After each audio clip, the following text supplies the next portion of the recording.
네, 안녕하세요. 박종렬 변호사입니다.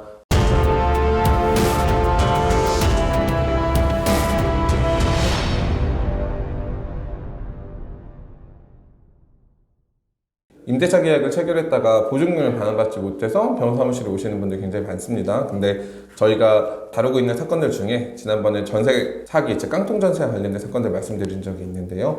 이 사건 관련해서 조금 한 가지 더 설명을 드리려고 하면, 자, 임대인을 상대로 돈을 못 받아요. 그러면 그때 우리가 생각해보는 게 어떤 건가요? 공인중개사가 뭔가 잘못을 했다. 공인중개사가 이런 물건을 소개시켜줬기 때문에 내가 손해를 본 것이 아니냐, 이런 생각을 하시게 돼서 공인중개사를 상대로 소송을 해야겠다라고 생각을 하실 수밖에 없습니다. 문제는 공인중개사를 상대로 소송하는 게 늘 쉽지 않다는 거예요. 임대인은 임대차 계약에 따라서 잘못이 있든 잘못이 없든 임대차 계약이 종료되면 무조건 보증금을 반환해 줘야 됩니다. 그러나 공인중개사를 상대로 하는 거는요, 보증금을 반환하라는 소송이 아니에요. 소송의 이름 자체가 손해배상 청구입니다. 즉 공인중개사가 고의 내지 과실로 중개행위를 함에 있어서 뭔가 잘못을 해야 돼요. 이 잘못을 했다라는 것은 누가 입증해야 됩니까? 전적으로 임차인, 즉 원고가 되는 내가 다 입증을 해야 되는데, 사실 공인중개사의 잘못을 입증하는 게 쉽지 않은 거는, 공인중개사는 임대 목적물을 소개시켜주고 목적물에 하자가 있는지 없는지 정도만 알려주면 되는 의무를 가지고 있단 말이에요.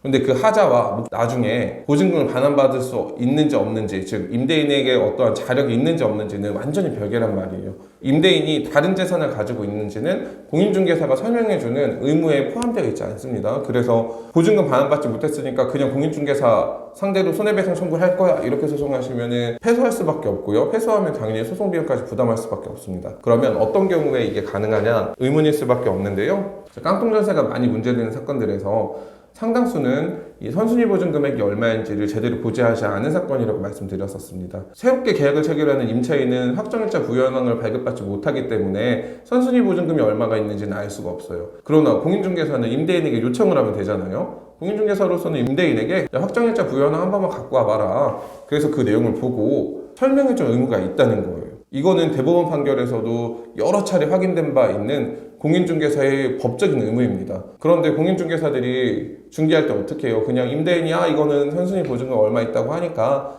이거 그냥 3억이래요. 3억이니까 믿고 하세요, 이렇게 단순하게 체결하는 경우들이 많아서 공인중개사는 선순위 보증금액이 얼마인지를 확인할 법적인 의무가 있음에도 불구하고 공인중개사가 어떻게 보면 귀찮으니까, 또 확인하기 싫으니까, 내지는 임대인 말만 믿었으니까, 이런 이유로 제대로 이런 의무를 이행하지 않고 임대차 계약을 중개하고 나중에 임차인이 보증금을 반환받지 못하게 되는 때에 한해서 이러한 경우에 공인중개사의 손해배상 책임이 인정되게 되는 것입니다.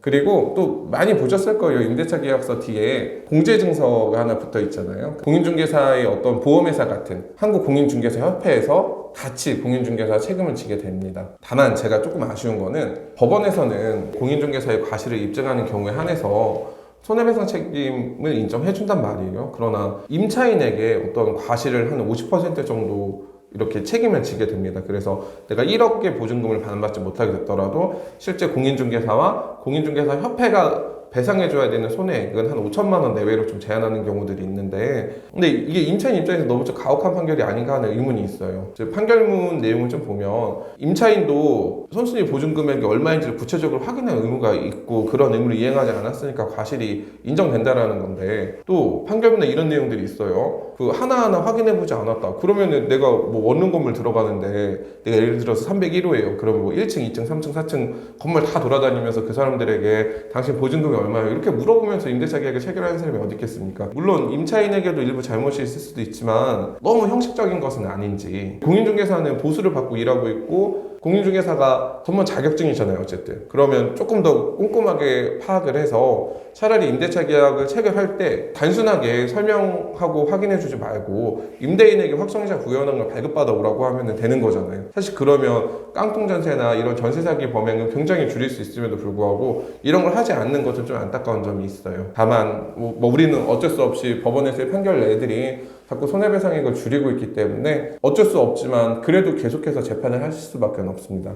최후의 수단이 되는 거라서 저도 의뢰인들에게 좀 힘들지만 마지막 절차이다 보니 최대한 진행해서 한 절반 정도라도 확보할 수 있도록 설명을 드리기는 하는데 설명을 드리면서도 좀 아쉽고 향후 법원의 판결이 조금 변경되어야 되지 않을까 하는 그런 부분은 분명히 좀 있습니다. 공인중개사를 상대로 하는 손해배상 청구에 대해서 궁금해하시는 분들이 많았을 거예요. 오늘 영상에서처럼 뭐 보증금을 못 받았으니까 무조건 소송을 한다 이건 아니란 거예요. 즉 공인중개사의 잘못이 내가 입증할 수 있는 경우에 한해서 공인중개사 및 협회를 상대로 소송할 수 있다는 결론은 꼭 기억해 두셨으면 합니다.